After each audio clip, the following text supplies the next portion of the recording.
Good morning.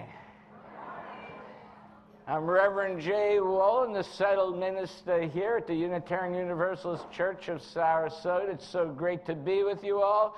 I do want to let you know, if you feel a little crowded, there's a whole row up front that no one is sitting in. I promise you I will not call on you and ask any questions. I promise. It's easier to see the screen and the words, I'm just saying. Anyway, so it's great to be with you. I especially want to welcome our visitors, both who are here in person, who are online on YouTube. And if you'd like to get more information about the church, please just, you can fill out a form at the visitors desk or welcome desk right outside the sanctuary, or online under our welcome banner. You can fill out and you'll get a weekly newsletter. And then, of course, after the service, today after the service is going to be a little different.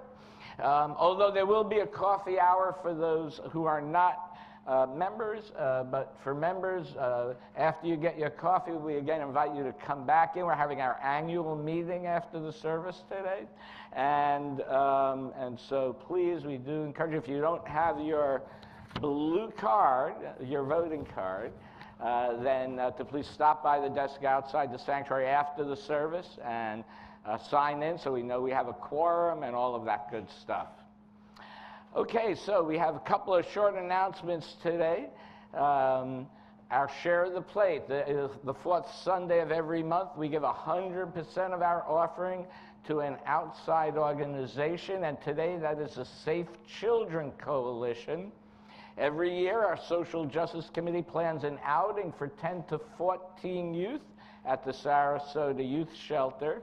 And we take these youth to Barnes & Noble, where they receive a tour, choose books, and then we go to AMF Gulf Gate Lanes for bowling and a pizza party. Nice. So we use this offering today to help fund that outing for those 10 to 14 youths at the shelter. So when that basket comes around, and you'll know when it is, please be as generous as you can. And secondly, I just want to let you know we are having a Passover Seder on April 5th, I believe, Wednesday. Somebody yell out and correct me if I'm wrong. And so please, if you could, email the office if you would like to attend, so we know we have enough food for everybody. Okay, so now it is my great pleasure to introduce Fernando Traba, our guest musician today.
opening reading is from the Reverend Don Harrington from the worship service after the vote to merge the American Unitarian Association and the Universalist Church of America in 1961. I have adapted it for gender-neutral language, and I quote, "Throughout all generation, people have longed to be free, and many have died that freedom might come to be. They have rotted in prisons, they have died at the stake and on the cross. Some have broken and recanted, and others died screaming. Some have lived and taught, and their words and their deeds light up the darkness of history with a glorious brightness. And because of them, free people have learned to stand together, not cowering in fear, not huddled, not silent and afraid. Each life may burn with its own light and not be quenched, even though its light may be different. In a community where the power of each in their integrity can be the strength in all." And as we light our chalice, let it symbolize the power of the inner light that we are when we are joined together. So please join me now in saying the words of affirmation, which are printed in your order of service and on the screen above me. As we light this chalice, the symbol of Unitarian Universalism, we affirm our fourth principle, a free and responsible search for truth and meaning.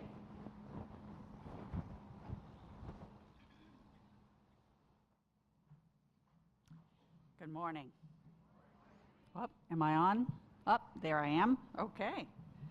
You know, today Reverend Jay is going to talk to you about the future of Unitarian Universalism and what changes that might entail. So I started thinking about change. How does change feel? Well, change is scary. Change makes us feel vulnerable.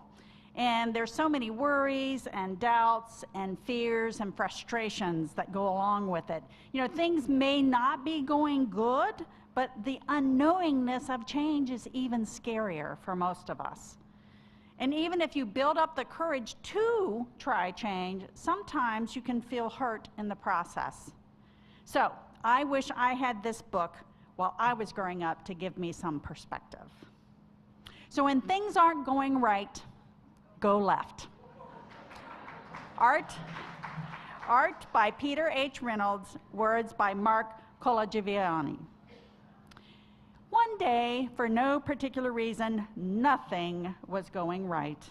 Absolutely, positively, nothing was going right. So I decided to go left.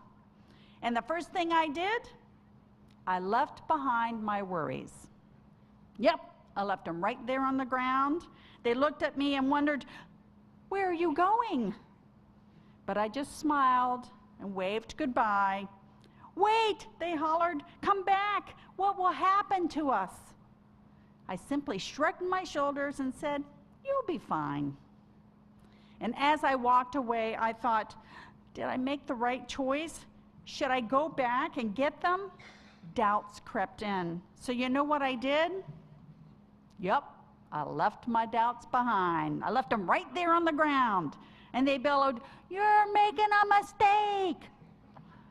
But I just gazed up at the sky, and they questioned, "Are you sure you're making the right decision?"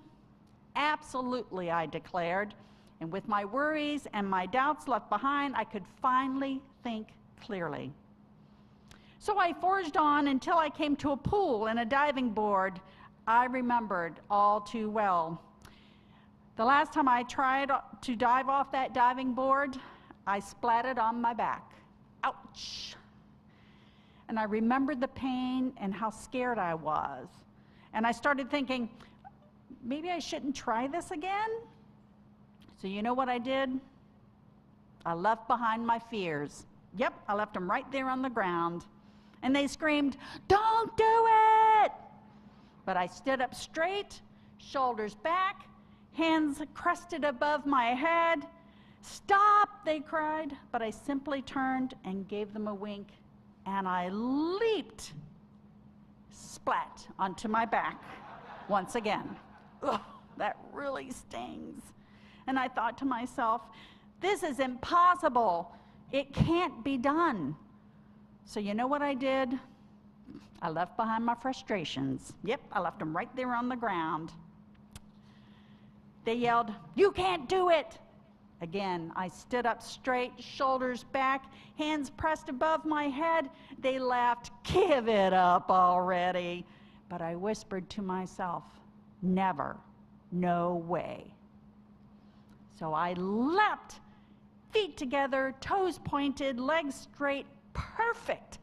I did it. And I started to realize that the more left I went, the more right I felt. So you know what I did? Yep, I kept on going left. And before you knew it, everything was going right. And as I walked home, I glanced at the ground and I noticed something that I really didn't expect. My frustrations were a lot smaller. My fears a lot quieter. My doubts a lot calmer. And my worries practically gone. So I decided to pick them back up. And you know what? They felt lighter now, and they weren't so hard to handle anymore. And I realized it was okay to have them with me so long as I kept an eye on them, and I made sure that they didn't get too big or too loud or too overwhelming. But if they did, and I felt like nothing was going right again, then I'd simply go left. So a message from the author.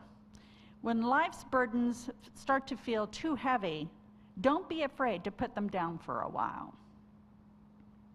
So the things that used to scare me about change are different than when I was younger. Today, I worry about, why am I resistant to change? Am I too comfortable, like snuggling in my cozy chair? As open-minded as I think I am, is my mind really open to change and new ideas? So today, I self-reflect, I leave behind those nagging voices, charge up the ladder to jump into change regardless of whether I go splat or not. Because I know I am resilient, and you never know. You might just make the perfect change. So now I invite our younger UUs to join me in the West Wing to learn more about how is something fake or real. Thank you.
Our centering words today are from the Persian poet Kabir, called The Time Before Death.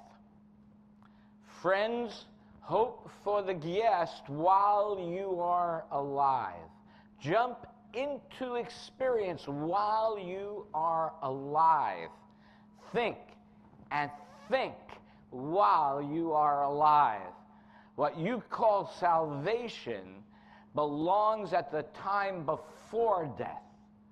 If you don't break your ropes while you're alive, do you think ghosts will do it after? The idea that the soul will rejoin with the ecstatic just because the body is rotten, that is all fantasy. What is found now is found then. If you find nothing now, you will simply end up with an apartment in the city of death. If you make love with the divine now, in the next life you will have the face of satisfied desire. So plunge into truth. Find out who the teacher is.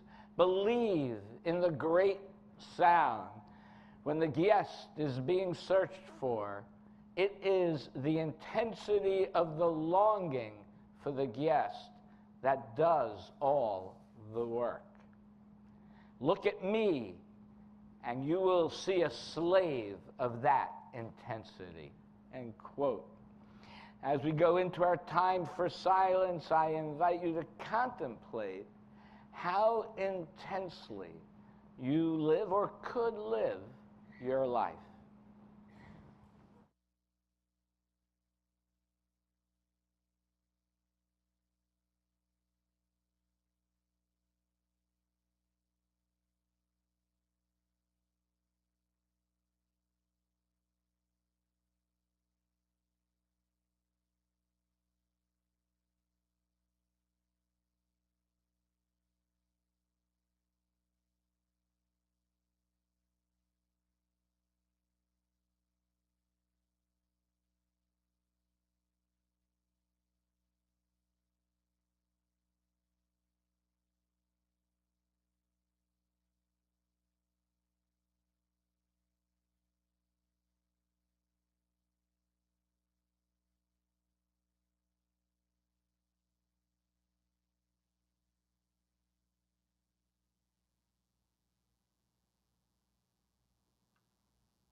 So last week, I talked about the history of Unitarianism in the United States, and this week we'll focus on the future. Now, if you had asked me in February 2020 to predict the future, I think I would have gotten it very wrong. But all we can do is try to envision a future that we hope to create and then work every day to create that future. What we envision may change on a day-to-day basis as new information and new wisdom becomes available to us, and we must learn to adapt similarly with our theology. As Universalist minister Louis Fisher said in 1922, Universalists are often asked to tell where they stand. And the only true answer to give to that question is that we do not stand at all. We move. We do not stand still, nor do we defend any immovable positions theologically speaking. We grow and we march as all living things forever must do.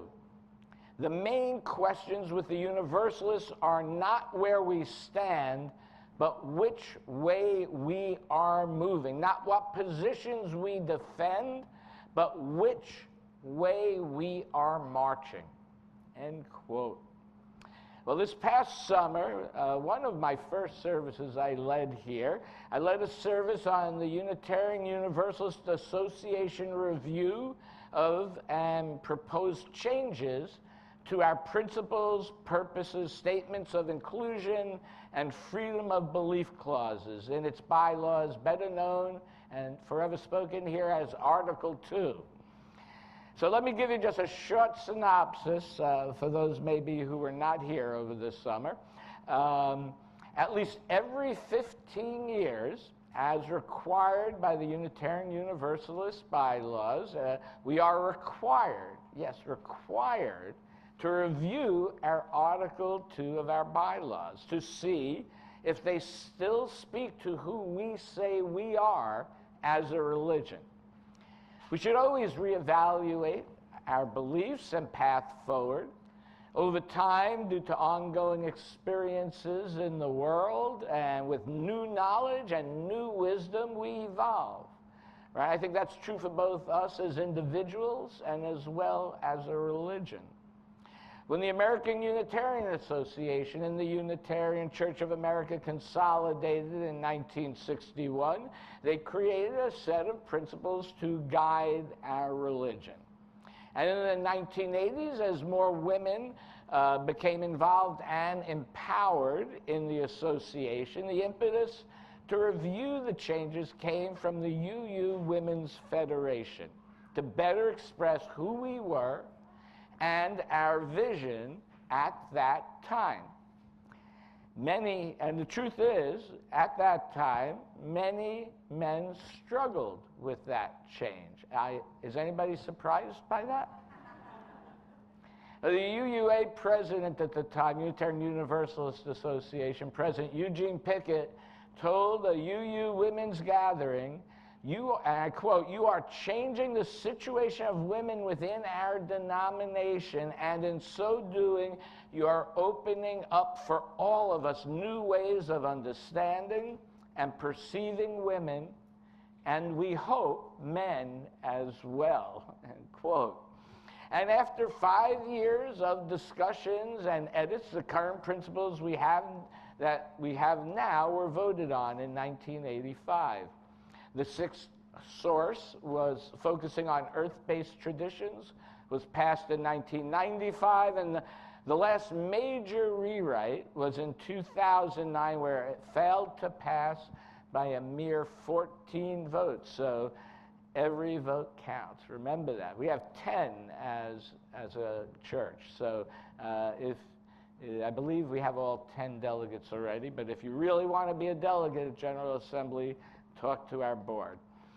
Over the years, we've tweaked the word here and there, but in 2017, starting from a grassroots effort led by Paula Cole-Jones, who led a workshop on inclusion here earlier this year, the UUA first discussed adding the 8th principle to recognize our commitment to anti-racism, anti-oppression, and multiculturalism. Unitarian Universalism has spent the last 5 years now writing, editing, rewriting, discussing some more, and re-editing the now new proposed Article 2 that will be voted on in June at our gathering of congregations called General Assembly in Pittsburgh, Pennsylvania. If it passes with more than 50% of the voting delegates, we will discuss it for another year. And and then bring it to a final vote in June 2024, where it will need 2/3 of a majority of delegates to be ratified. It's a process, folks. It's a process. But it is, the point of that is to make sure that all voices are heard and taken into account. Now, once again, as we were in 1985, we are at the crossroads. And I understand crossroads has a theological context to it, but to clarify, any time we make a critical decision, right, such as this, it puts us on a path, right? You know, we make a decision such as this, and this path that we then follow often then determines what actions we take until we reach yet another crossroad and maybe make different decisions. The path we follow will determine what actions we take. Words on a piece of paper will at least help define who we are, and it will also express who we are as a religion to others. So instead of 7 principles, a new article focuses on 7 values. You can see them behind me. They're not numbered anymore. I don't really know what the numbering system did with the 7 principles, 1 through 7, but like they didn't really necessarily relate to anything. So these are sort of like petals on a flower. And it's like equity, generosity, interdependence, justice, pluralism, transformation. And the value that is listed in the center is love, to indicate that love is the underlying foundational value of all our other values. Now, each value has a statement and a covenant attached to it, and I will share just one, but I do encourage you to go online, and there's something on our website with a link that you can find all the details. But I want to share with you pluralism, and I'm quoting here. We celebrate that we are all sacred beings, diverse in culture, experience, and theology. We covenant to learn from one another in our free and responsible search for truth and meaning. We embrace our differences and commonalities with love, curiosity, and respect, end quote. So you can hear, and the reason I wanted to share at least one is to realize that you can hear our 4th principle included in this value. And similarly with the other values, our current principles are intertwined. With any new idea, there are items that people will embrace and items that are challenging. I recognize this. In one listening session that I attended that was sponsored by the UUA to discuss the new proposed Article 2, it's okay, he has opinions on things. It's okay, don't worry about it. It just so happened that one of the people in my small group on Zoom was a woman who actually was part of writing the new principles back in 1985. And so I was really curious to hear what she had to say. And she told the group that it was really hard for her to let go of these words that she had written and advocated for. And she knew that these were, by replacing them, she was erasing, right, someone else's words. And then she said something that was really profound to me. She said she needed to let go of her words so she could empower a new generation of Unitarian Universalists to express their words, their vision, their path forward through our principles. She didn't feel it lessened what she did, and she was not going to be less involved in supporting her faith that had supported her whole life. She was just welcoming in and affirming new voices, just as the previous generation had done for her. And it was a profound message to hear. And it's not even true that the words are lost. I just want to say that we've had many covenants throughout the history of our religion. And one written in 1894 by Reverend James Blake is still spoken today and sometimes even put to music and sung in many, many UU churches across the country. It goes like this, if you've ever heard it. Love is the spirit of this church, and service is its law. This is our great covenant, to dwell together in peace, to seek the truth in love, and to help one another. End quote. So those words are not gone, even though they're not part of Article 2. In keeping this old covenant, with this old covenant and the new, let us come together to help others as we take our offering today. 100% of our offering today will go to the Safe Children's Congregation, which I spoke about in the earlier announcement. We've gotten letters from these children from doing it in prior years, and it's just heartwarming how much they appreciate the things we take for granted. Going to Barnes and Noble, let alone the library, having their own books, going to go bowling, we take that for granted. But these kids, it is a special moment for them, and it builds on them. So let us be as generous as we can. As well, please, online, you can click on a link, or on your phones here, click on a link in the YouTube channel. Let this sacred time begin.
Our next reading is from Reverend Sophia Betancourt, who will soon be the new president of the UUA, actually.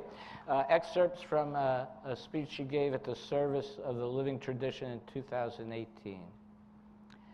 There is an inherent goodness that exists between and among us.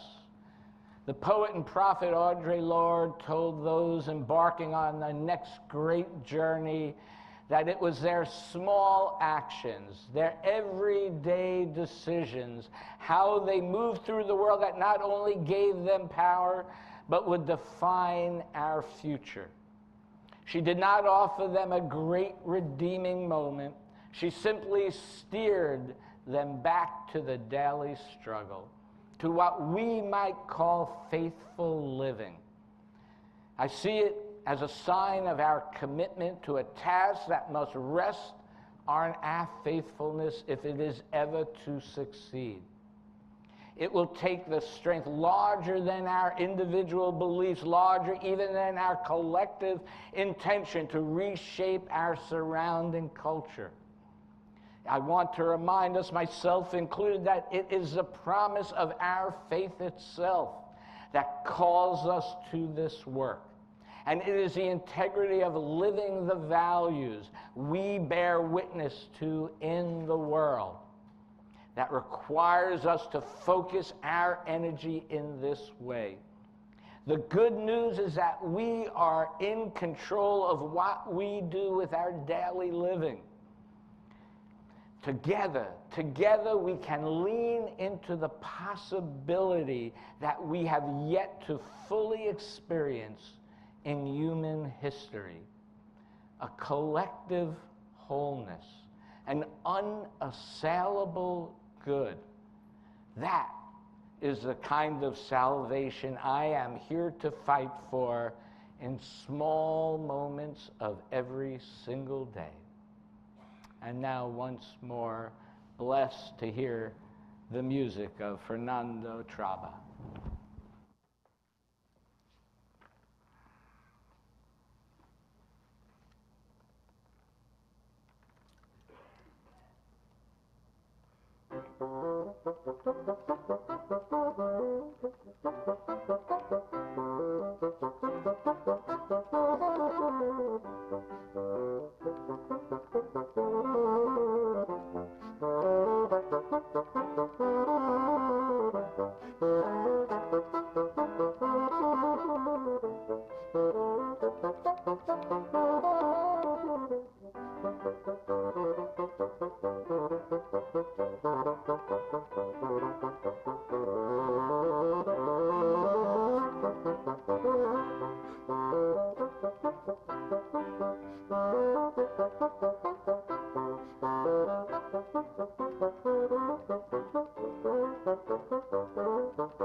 So Article 2 are statements about how we perceive ourselves as a religion and as well how we want to be perceived by the world. But is it true? And how do we even determine truth? The philosopher William James said, truth happens to an idea. It becomes true. It is made true by events, end quote. An idea by itself is meaningless unless it is tested in the world and shown to be true. So I equate this, I don't know why this came to my mind, but it did, and I equate this sort of with the scientific method, right? Religion and the scientific method. 1, ask a question. 2, do research. 3, construct a hypothesis. 4, test your hypothesis through experimentation. Then analyze your data and draw a conclusion, and then communicate your results so others can critique it. So how does that relate to religion, you say? Well, the 4th principle of Unitarian Universalism is the free and responsible search for truth and meaning. And if we are true to our 4th principle, we must evaluate what has come before us and ask, whether it still holds meaning and whether it is still true in this day and age and time, based on new knowledge we've gained and new experiences we have had over our lives. Unitarians, as I spoke last week, and Universalists broke away from traditional Christianity because they realized their analysis of the information yielded different conclusions than traditional Christianity. Religions tend to get caught up just in the hypothesis section, such as, is there one, three, or no gods? Or is there, and this is only for you theologians out there, is the communion consubstantiation or transubstantiation? And I will be impressed if people really know what that is. I had to go to seminary to learn about that, and they fought wars over that question in Europe in the, it's just unbelievable, in the 16th century. Or what is or should not be a representation of God. These are all theoretical hypotheses that rarely do religions, can they test these types of theories. One might say, how do you prove something like salvation? And that's why I loved when I found that Kabir poem where we heard earlier, where he writes, what you call salvation belongs to the time before death, right? If one's hypothesis leads to violence and death of innocent people, then I think we need to sort of readjust that hypothesis, right? But it is deeper than that. If the wrong question is asked, right, you will come up with the wrong hypothesis. It all starts with asking the right question. If you ask what happens after I die, or how was the world created, you can have many hypotheses, but there's really no way to test it. So what would or should be the questions that religion should ask, so that the answers can actually be relevant to our lives? So I came up with a list, but think about that for yourself. My list is, how can I be comforted knowing the body I am living in is going to die? What is the purpose of my existence?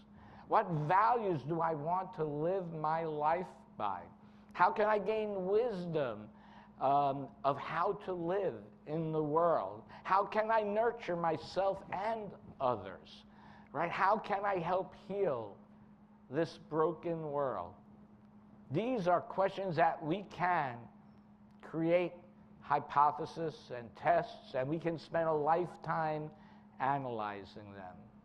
However, these questions often can only be tested within a covenanted community where the search itself is valued. A place where ideas such as these can be shared with our children, where truth is not one monolithic dictate, but an ongoing journey of discovery, discovery as the universe and our lives unfold, which happens every day. Some things will be proven true, some will not, some will be ambiguous, right? Which will require us to come up with different questions and more experiments. You can call all them programs or education, right? But once we find our true north, though, we cannot just keep that within our doors. We must widen our circle so that others may know of and see our conclusions. We must widen our circle to test our findings on and with a larger world, and to receive critique as well. And some may reject the path, but there are many, many others who need to hear that our path even exists, right? That there is a better way to build community. Now, I just was as an example, at a recent hospital board meeting I attended, I heard citizen after citizen talk about a family member who had died from COVID, And they blamed the hospital for that outcome, because many, many people died from COVID. There were people ranting against vaccine statements, and there was even one person who gave an anti-LGBTQIA diatribe they were a hospital employee. And I realize the anger in these meetings honestly come from the pain of losing a loved one, or perhaps just the fear of a world they do not understand. And that loss, however, was expressed with hatred. And that is something I hope we never succumb to. Still, one after another trotted up there to express their First Amendment rights. And I just have to say, if you walked into that meeting not knowing the context or the information about anything about these issues, right, and listened to one after another, basically saying the same thing, the message sounds compelling. We, however, do have a context and ideas about these issues, and we examine the facts, and we test the facts, and we base our decisions on those conclusions. And we also have First Amendment rights as well, and we need to start utilizing them. I spoke that day at the board meeting. I acknowledged their pain, but I was there to advocate for and thank the hospital for the multiple thousands of people that they had saved. And I was thankful for vaccines that have saved my life time and time again, and the lives of so many of those I love and care for. And I responded to that speaker who complained about having to take diversity programs about LGBTQ individuals, because misinformation and hatred cannot go unchallenged.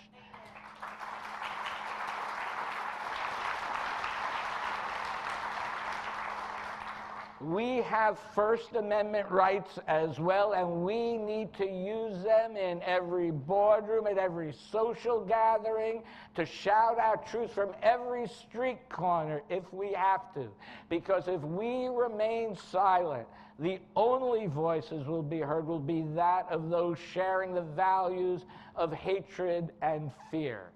So let the message of our values, whether we pass Article 2 or not, those are values that have been shared by Unitarian Universalists, the values of equity, generosity, interdependence, justice, pluralism, transformation, and love. Love to be heard and to be lived throughout our community now more than ever. The world, this community needs us. With a rising hatred, with ongoing laws limiting LGBTQIA rights, with laws against teaching African American history, or laws against women's bodily autonomy, Sarasota needs to hear our voice. Sarasota needs to wake up to the fact that there is a different way. Sarasota needs to wake up to the fact that there are many, many who do not agree with the viciousness and hatred that pervades our community. And I believe there are many, many more people who believe like we do, but maybe they live in fear of speaking up. And we have to model that courage and fearlessness and speak up wherever we can. Wherever we can. So I invite you to show up, to participate in whatever you can, so that we may live up to those high ideals, hopes, and dreams that we aspire to, that we say to, that we put into words. Let us continue to be a free people filled with peace and joy and understanding and love. What does the future look like for Unitarian Universalism? I have no idea. No one knows that. Perhaps we will always just be a small niche, non-traditional religion. But in truth, we have always been way ahead of the curve. We have on so many social issues, which inevitably creates fiction. Right? If we look at our past, we will see we eventually come to embrace that which we have struggled with, from abolition to suffrage to the peace movement to LGBTQ advocacy. Let the past be a vision for us today when we speak of widening the circle to include justice for BIPOC individuals, which, for those who don't know, stands for Black, Indigenous, People of Color. Let us trust ourselves, right, and what our past has taught us as we move forward. Because if we have the courage, the daring, the commitment, we will become the religion we imagine ourselves to be. The future of this church is what all of you make it. If you model compassion, welcoming, exploration, generosity, and living out our values in all that we do, then we can continue to build this community and shape the larger community. Whatever path we take, it needs you to have passion and commitment to create the world that we dream about. We are not there yet, but we are on our way. We are not there yet, but we have to believe that we can get there. We are not there yet, but together, I believe we can get there. May it be so. I invite you to rise in body and or spirit. Thank you.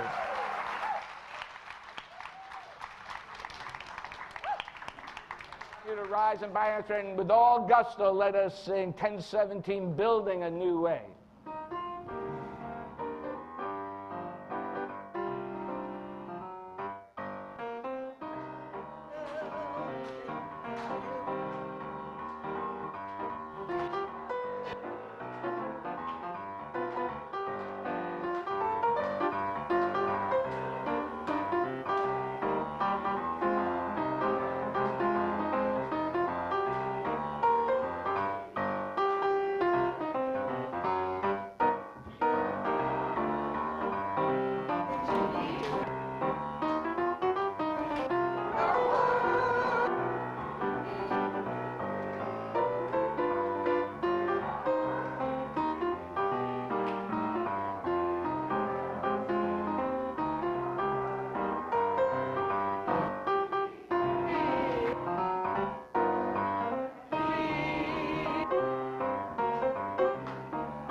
Our closing words are from the Reverend Wayne Arneson. Take courage, my friends. The way is often hard and the path is never clear. But take courage, for deep down there is another truth. You are not alone. Please join me in extinguishing our chalice. The words are up on the screen. We extinguish this flame, but not the light of truth, the warmth of community, or the fire of commitment. These we carry in our hearts until we are together again. Thank you for your presence, and remember, we have an annual meeting after this, so stick around if you're a member.